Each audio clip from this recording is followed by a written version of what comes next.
Hey everyone, welcome to another episode of After Credits. I'm the host of the Most Iron Barner, and with me is the man that never has a plan, Daniel. In the back is Brittany as well. She still didn't have a good nickname.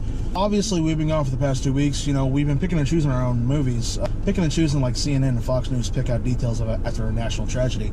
We skipped the bad ones. We saw only the good ones. We saw Infinity War. Now we're seeing Deadpool 2. But, was it good? Was it really that good? Yeah, actually, this is better than the first one. Yep. Although that doesn't mean much for me because I didn't like the first one at all. And I thought what this one fixed was it had a point. Like, there's an actual fucking story going on. And I thought the humor was less raunchy and more absurd, which is exactly what I wanted from the beginning. This pretty much nailed it. It wasn't the best product I think a Deadpool movie could be, but you know what? It was pretty damn close. Yeah. I very much enjoyed it. I came into this with like high expectations, thinking that it was going to be as raunchy as the first one, thinking it was going to be just, you know, flat out that. But no, actually, it wasn't like that at all. It actually had a very good story, or decent story. You know, it actually followed a full plot. It wasn't told in a non-linear storyline like how Deadpool was. At first it was, you know, and that's when I was like, oh no, it's going to be one of those movies again. There are parts in Deadpool 1 where they shy away from like Deadpool shooting a guy in the head, whereas this one, I mean, you're seeing blood chunks and people get dismembered and decapitated, there's explosions, there's penises, there's like big old metal arms, and it was a lot of fun. I thought it was a little bit like bloodier, and maybe I was a little too distracted. Maybe. Yeah. By the way, national PSA. Watching a movie with other people is like driving on the highway. If you go at about the same speed as everyone else is following traffic, we all work fine. If you go too slow, you run the risk of just annoying the people next to you.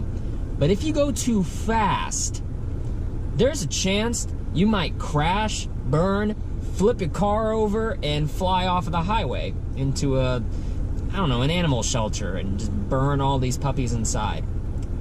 And that was what we dealt with in a 5-foot Hot Topic Pixie Deadpool wearing shirt, 2 seats next to us with her boyfriend, Rick and Morty masturbator. She would not shut the fuck up. What I mean by going along with everybody, I get it. We're not stupid. It's a comedy. You laugh. But, you know, you either don't laugh, and then the person next to you, maybe you'll just be like, what? He didn't like it? Okay, whatever. Or you laugh along with everybody, and everybody's cool. But when you're sitting there in the dead of silence going, no! That shit doesn't fucking fly.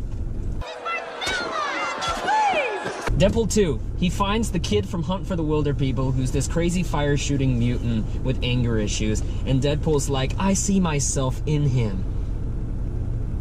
And decides to try and mentor this kid or try to, you know, put him on the right path. Like how Colossus was with him in the first Deadpool. Yeah. I got but that less lame. But less lame, you know, and more F-bombs. In order to do that, and in order to fight some villains, he forms the X-Force, and also Cable comes back to try to kill the kid because the kid apparently does some bad shit in the future, and so in John Connor style tries to end the thing before it even starts. Deadpool's got to save the kid. I'm surprised they didn't have a little part, you know? I'm surprised they didn't either. And this is a movie that kind of works on the details where, you know, we're comic book nerds, we're looking all over the background, but I mean, the amount of detail that's in this just tosses to the MCU, DCEU, superheroes in general, the comic book lore, even the score has some comedy in it. Yeah. This is one that I think, unlike the first movie, you can really go back to it and pick out a lot more of what's there. I do too. Domino, the newest edition, she's my favorite because a lot of the action, a lot of the action and the comedy works best when she's on screen. Because she's a nice little foil for Deadpool. Yeah. I feel like it was a lot better rounded. Because Deadpool's the spaz, and then you had Dopinder, of course, he's back, and he's the crazy little maniacal taxi cab driver. Cable's the straight man. Domino's kind of like the cool, collected badass, and then you've got Peter and Bedlam and Shatterstar. Was that his name? Shatterstar, something like that. God, that's a terrible name. And Zeitgeist, which is a cool name, but I gotta admit it doesn't fit with the powers. There are 2 mid-credit scenes. Yeah, one right back to back. Back to back, maybe like a couple names, and then there's the payoff of the end credit scene. And the first one's kind of like, what? But it's obvious foreshadowing for the next one. And that was the best. That was satisfying. I don't want to spoil it for you. Just stick around and watch it. But as soon as that payoff happens, leave the theater. Yeah, there's nothing else. After that. Spoiler alert! Gonna go into it, and if you don't want to know anything except their final thoughts and scores at 6 stars, click on the time code right there. And if not, stick around. Rest in peace, X-Force. I was about to say rest in peace, Miranda Baccarin. Oh yeah. Because they fucking gunned that bitch down like nothing. The first Deadpool movie had an opening title crawl, you know, where it was funny, you know, you had to look at it, you know, produced by some dickhead or some bullshit like that. It's sort of making fun of the characters, but in this one, this movie opens with, again, the best part of Deadpool 1, which was the romance, and then Miranda Baccarin gets shot in the chest and dies. Before the title screen. And so when it happens, you see, like, directed by, wait, what the fuck? Like, or produced by, really? That just happened? And it'll go next. Did they just kill her? And then it was starring some dickhead who obviously doesn't want to share the spotlight. That kind of thing. Presented by the guys that killed John Wick's dog. Presenting, yeah, by one of the guys that killed the dog in John Wick. And I like the little Bond homages they had too, with the whole like iris made out of knives and shit. That was funny. And there's a part of me that's like, okay, this entire movie is basically built off of like a woman in a fridge scenario. And it's not cool because Miranda Baccarin is legit like one of the best characters in Deadpool, and all you did was just kill her so Deadpool could have a character arc. And I mean, it's just a waste of a good character. Not even take out the fact that it's like problematic, like, oh, you've got a girlfriend, bam, she just dies. Don't be a girlfriend in a superhero movie because you're just gonna die. Well, it gives him, you know, things to relate with Cable about, you know? I guess it's just kind of, again, lazy writing. I like that this movie's about loss and grief and how to process those and handle those, I guess maturely is the best term for it. Yeah. You got Cable who lost my family, as everybody does. And calm down, Thanos. Yeah, and then the kid's backstory I actually thought was really fucked. Yeah, and like just a little bit. Ironically, it looked like the Purge trailer that we saw, the way they had him tortured and all those like super hot key lights and shit. Really? And he was tortured because he was an abomination. I mean, Deadpool... A mutant. I mean, Deadpool says it. The X-Men's a metaphor for racism in the 60s, and so you could argue that, like, the kid, you know, it's kind of like one of those gay conversion camps where they electrocute you and shit. That's what I was thinking. Yeah, it's fucked. It is pretty fucked. I know some people that I've read reviews or watched reviews on, they don't like Julian Dennison, the kid, because they say he, quote, gets annoying. But it never bothered me, because I kind of got it. Like, his reason for being that mad is legitimate, and he plays it like a 13-year or 14-year-old kid would at that situation. If he was given all that power and all that rage, like, it makes total sense to me. And it even makes sense that he teams up with Juggernaut, because Juggernaut is basically what that kid would be as an adult form. Oh, by the way, Juggernaut's in this movie, and he actually looked a lot better than an X3. I actually really dug him in this. Everything's better than X3. I like some things in X3. I like some things as well, yeah. But let's be real. Yeah, no, this movie's way better than X3. Deadpool 2, it's better than X-Men 3. Put that on the fucking DVD. Same as Justice League. Liam was talking to me earlier, and this didn't make it in the, what's it called? The ranking video we did for Avengers Infinity War, but he said, like, the reason they lose to Thanos in Infinity War, spoilers, fuck you, is because of their humanity. Like, Peter's grief-stricken, or Gamora, and Doctor Strange doesn't want him to sacrifice Tony Stark, that sort of thing. And in this movie, the reason Deadpool is stopping Cable is because he believes that the kid could change and he could be better. And I like that our superhero movies nowadays are basically teaching us, look, you may be in a shitty situation, but you can always make things better. And it's always your choice to make things better. Or start the process. It's good shit. And that's kind of what separated this one from Deadpool, because the first one was just, he took my girlfriend, he's a bad guy, I'm gonna stab him. And again, no matter how self-aware you are about that shit, it doesn't make it better. This one did. There were layers to it. It's like an onion or a parfait. I like the action a lot more in this one. I thought there was a lot going on and everybody used their powers in a cool way. Like, except for the X-Force. Jesus Christ, that was Dude, so funny. that fucking entrance scene, that was the greatest fucking thing. That's so fucking something that would happen in Deadpool. Fucking Terry Crews' character, they're all parachuting in, fucking rams into a windshield of a bus, and then fucking, what's the Vanisher? Who's cameoed by Brad Pitt. He fucking slams in some power lines and electrocutes himself to death. That was funny as... That was funny. Fuck, that's Brad Pitt. It didn't look like Brad Pitt for a second. It looked like young Brad Pitt a little bit. It looked like young Brad Pitt who was like Ocean's 11 Brad Pitt. Yeah, with like some goatee. That's weird. And then, what was it? Shatterstar. How did he die? Because I know one of them jumped in like a... Helicopter blades. Oh, helicopter blades, and because he's an alien, he shoots green blood, which I thought that was funny. Green and blue blood. And, that was funny. It was like Halo. And then Bill Skarsgård got fucking in a wood chipper. Poor bastard. And then Peter's... Poor Peter.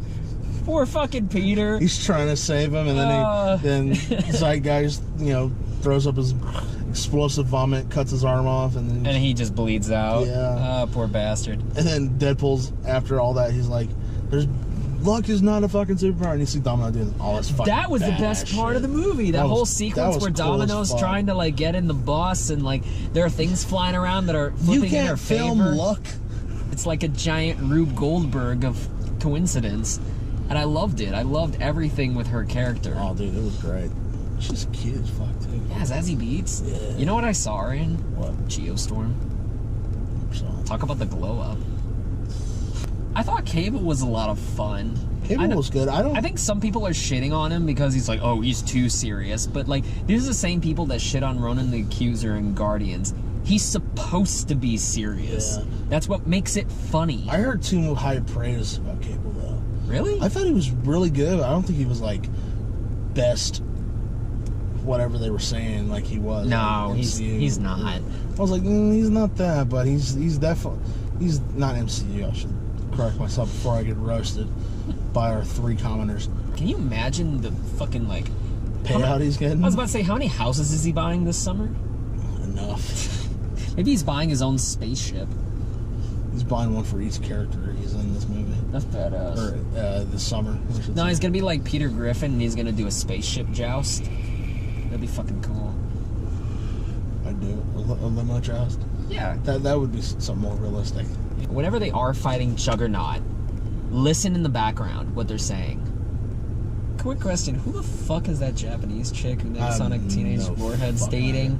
The one that looks like somebody out of Baby Metal? As far as I'm aware, that is someone I've never heard of. Yeah. Okay, was it just me or was her name Yu-Gi-Oh? Like, I swear to God, that's what I heard the first time. Yugi K or something. I don't know what her name was. Last thing in spoiler second. So whenever not X-Men, but Deadpool was in the X-Mansion, I'm saying how it's always empty. He opens up a fucking door and James McAvoy, Beast, fucking... Pretty much the entire cast of the X-Men reboot Dark series Phoenix, is just sitting in a room like, shit. And then they close the door slowly. That answers the question why the X-Mansion is always empty. That was so fucking funny. They don't want to be caught near a Deadpool movie, apparently. Poor bastards.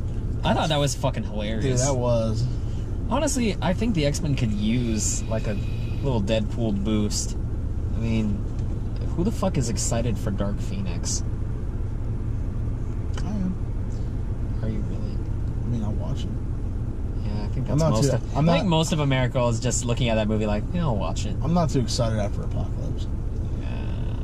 I'm hoping it's better than Apocalypse. I'm sure it will. Right now, I'm pretty sure Root Canal would be better than Apocalypse. If you scroll to the time code, welcome to Such a shit show. Final thoughts and scores out of 6 stars for Deadpool 2. Before we get started, I'm just gonna boost up these fucking ratings. We saw it with 4 other people. 5, and then 3 5.5. So what are your final thoughts and scores on 6 stars from Deadpool? Hang on, my balls are hurting. Shit. No, yeah, my balls are tightening. That's not cool. Yeah, it's like a vice grip. Deadpool 2. Not the best movie ever, but it was a damn good movie. Had a ton of heart, comedy, gore, everything I love in a movie. Absolutely. Thought the character roster was well-rounded. Thought the jokes were pretty damn funny, even if all of them didn't really land. Like, ha-ha, for me. But I doubt none would have landed as hard as She Who Must Not Be Named. I'm gonna give this a 4.5. 4.5? And the half star is because I cried. Really? Deadpool got me to shed a tear. Why? Because it was really romantic and sweet, and it got me the warm feelings. And when you get me the warm feelings, you get another half star. So good on you, Ryan Reynolds and co. Shit. Deadpool fucking 2 made Daniel cry. Yeah, that's a tough act. Deadpool 2 for me, it was definitely pretty fucking awesome. The parts that I wasn't distracted by, that was a really overwhelmed good movie. Like Daniel said in the spoiler part, it was pretty better than Deadpool. Pretty better? Pretty better. Shut up. It was very better. It was much good, guys. Bitch. The goodest. Wow. It was a heckin' good boy of a movie, guys. It was much better than the first one, with more story, and it was more in-depth, and there was just a lot more to offer in this film. Not to say Deadpool 1 isn't good, but it does have its flaws for how simple it is. I'd give it a 5.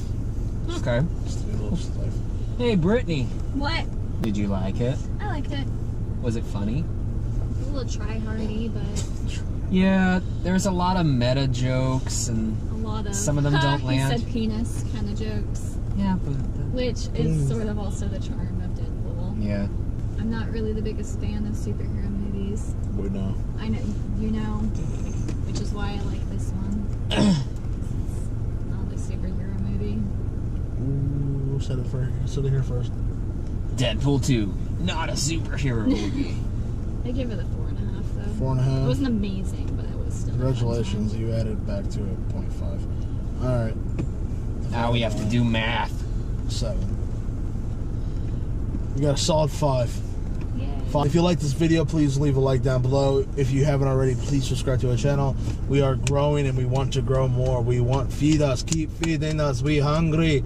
And obviously, if you disagree with us or agree with us and our thoughts on this film, opinions, whatever you want to call them, comment down below. Tell us what you thought about this movie. Tell us if you totally agree or totally disagree with one of us.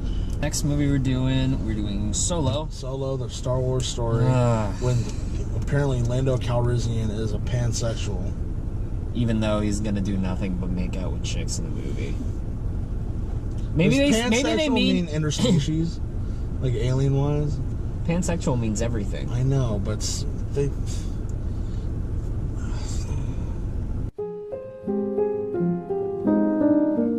3 years ago, whenever J.K. Rowling said Dumbledore's gay, I was like, "Fucking why? That makes no sense." But now that now that I've actually done some research and find out that him and Grindelwald are actually bangers and mash, it makes more sense. And I was like, okay, that makes sense. Yada yada yada. So we will never be happy until somebody gives somebody a blowjob in these movies. Make it definitive. Yeah, Drop the hammer on it. Swallow. Hammer that ass. Yeah. Spitters or quitters. I love it. Deadpool 2, spitters or quitters. Pretty much. Bye.